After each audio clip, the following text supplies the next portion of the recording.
તો સવારમાં આપણે આવી ગયા છીએ માતાના મઢે દર્શન કરવા.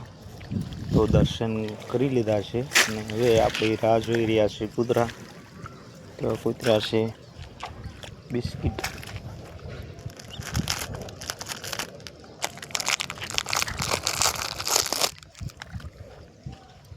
તો આવી રહ્યા છે તો આપણે બિસ્કિટ નાખીએ એટલે કૂતરા કાયમ આપણે તો બધા મિત્રોને જય માતાજી. તો વાડીએ આજે મારા ભાઈનું ગ્રીક બાજરી પાવાનું એટલે બાજરી પાવાનું કરી દીધું છે.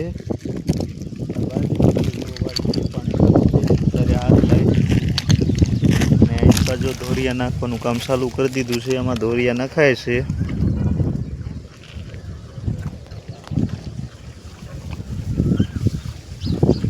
આપણે બાજરીની અંદર અત્યારે રેળ મૂકી દીધું પાણી, કેમ કે મોટરનું પાણી હોય એટલે શું ઉપાધિ હોય નહીં.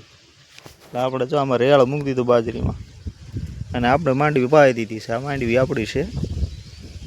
આ અમારા મોટભાઈની બાજરી છે. બાજરી મેં મૂકી દીધું છે, એ એમની રીતે મથે છે. મેં મૂકી દીધું છૂટું બાજરીની અંદર પાણી. એ મસ્ત બાજરી છે.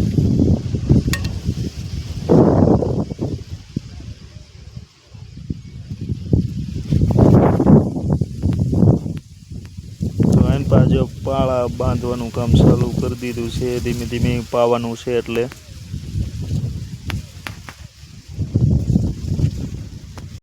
તો અમારા ગોપાલભાઈએ જો કેવું મસ્ત મકાન બનાવ્યું છે. આવું મકાન કોઈને આવડતું હોય તો કોમેન્ટમાં જણાવજો. જો માળવાનું કામ ચાલુ કરી દીધું છે અત્યારે, અને બીજા અત્યારે માટી લેવા ગયા છે.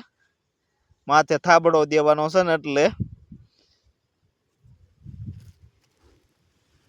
માથે પાંદડા મૂકે ને થાબડો દઈ દો અસલ, એટલે વરસાદ અંદર ન આવે.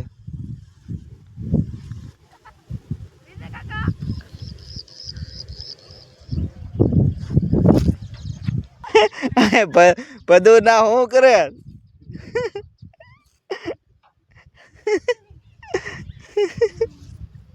આ બધું જો થાબડો લઈને જાય છે. થાબડીઓ દેવાનો છે કુનાલ ને બે.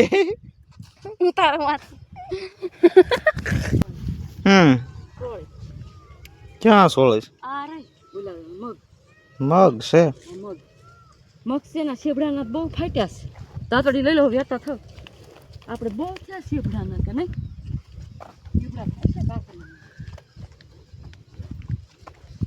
શીભડા થાય છે ને કાંકડી થાય છે. હા,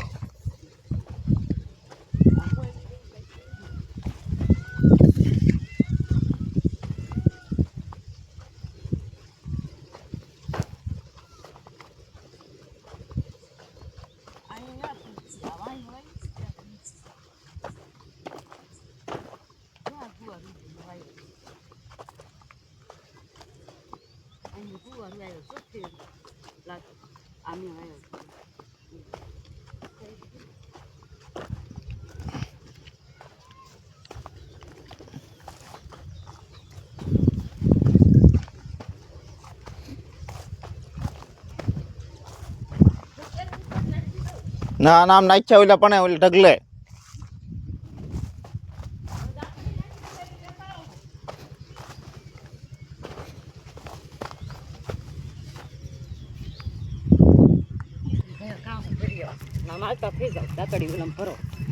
હાલતું થવું છે. જાઓ મોરબી આગળ હું ભરીને આવું છું, તમે એમાં તેલી નાખો.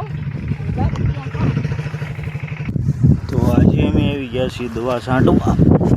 દવા છાંટવા આવી ગયા છીએ ને આપશે.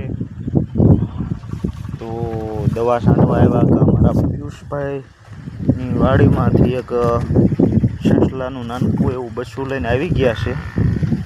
પિયુષભાઈના હાથમાં જો સસલાનું બચ્ચું છે અને મરી ગયું છે, એને આપણે દફનાવવાનું છે. તો પિયુષભાઈ આમાં મૂકી દો ખાડાની અંદર. થોડીક ધૂળ નાખી દે.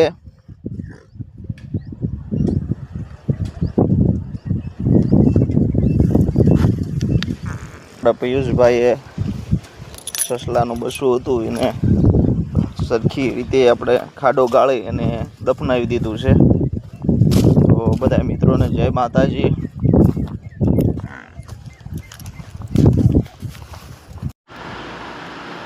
તો આપણે દવા છાંટવાનું કમ્પ્લીટ કામ ચાલુ કરી દીધું છે. તમે જુઓ પ્રોપર. તો માંડવીની અંદર જે દવા છટાય છે એકદમ મસ્ત અને 2 ફુવારાથી છટાય છે. 2 છા લેવામાં આવી રહ્યા છે. તો એમાં દવા છાંટવામાં આવી રહી છે જે ઇવોલની અને મોલ